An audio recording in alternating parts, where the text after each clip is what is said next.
രാവിലെ നൊസ്റ്റാൾജിയ തലക്കി പിടിച്ച് ഉപ്പും കൂട്ടി 2 ലൂബിക്ക് കഴിക്കാമെന്ന് വിചാരിച്ച് പറിച്ചതായിരുന്നേ. അപ്പോഴാണോ നമ്മുടെ വീട്ടിലെ മെയിൻ വില്ലനായ പനി അവന്റെ കുടുംബത്ത് പോയി പുതിയൊരാളിനെ വിളിച്ചോണ്ട് വന്നിരിക്കുന്നു. സംഗതി മറ്റവനാണ്, യൂറിനറി ഇൻഫെക്ഷൻ.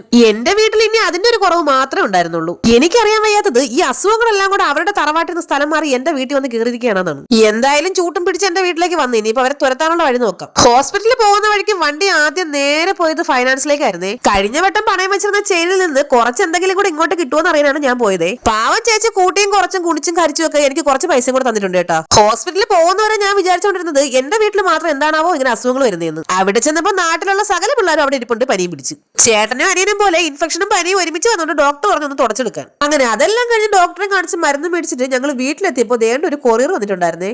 ഇത് എനിക്കാരും അയച്ചതല്ല, ഞാൻ തന്നെ ഫ്ലിപ്കാർട്ടിൽ നിന്ന് ഓർഡർ ചെയ്ത സാധനമാണ്. എന്റെ മോന് കുറെ ദിവസം കൊണ്ട് ഭയങ്കര ആഗ്രഹം അവനൊരു പേഴ്സ് വേണമെന്ന്. പിന്നെ അവന്റെ ഒരു കുഞ്ഞാഗ്രഹമല്ലേ, അതുകൊണ്ട് അതങ്ങ് സാധിച്ചു കൊടുക്കാന്ന് വിചാരിച്ചു. പിന്നെ ഈ സമ്പാദ്യശീലം കുഞ്ഞിലെ മുതൽ ശീലിക്കുന്നത് വളരെ നല്ലതാണല്ലോ. ഈ വീട്ടിൽ പിന്നെ ആര് എങ്ങനെ സമ്പാദിച്ചാലും കൃത്യം ഒരാഴ്ചക്കകത്ത് വെച്ച് ഹോസ്പിറ്റലിൽ കൊടുക്കേണ്ടി വരും. അതുകൊണ്ട് തന്നെ പ്രത്യേകിച്ച് കുഴപ്പമൊന്നുമില്ല.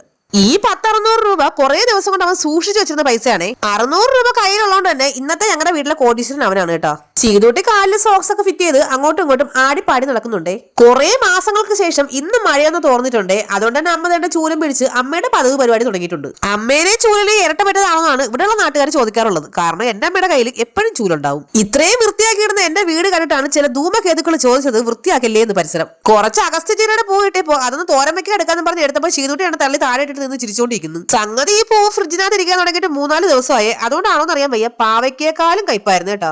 മോൻ എന്തായാലും കുറച്ച് ദിവസത്തേക്ക് പുട്ടിൽ നിന്നൊരു മോചനം കിട്ടിയിട്ടുണ്ട്. ഡോക്ടർ പറഞ്ഞ് ഫുൾ ടൈം കഞ്ഞി മാത്രം കൊടുത്താൽ മതി. കഴിക്കാൻ ഫുഡ് കയ്യിൽ എടുത്തു കഴിഞ്ഞാൽ ചീതൂട്ടി പിന്നെ തലയാട്ടുന്ന ബൊമ്മയാണ്, വേണ്ടെന്ന് പറഞ്ഞുകൊണ്ടിരിക്കും. ഞങ്ങൾക്ക് കഴിക്കാൻ നല്ല മീൻകറിയും കപ്പ വേവിച്ചതുമായിരുന്നേ. അപ്പൊ നമ്മുടെ ചാനൽ എല്ലാവരും ഒന്ന് സബ്സ്ക്രൈബ് ചെയ്ത് സഹായിക്കണം കേട്ടോ. ടാറ്റാ.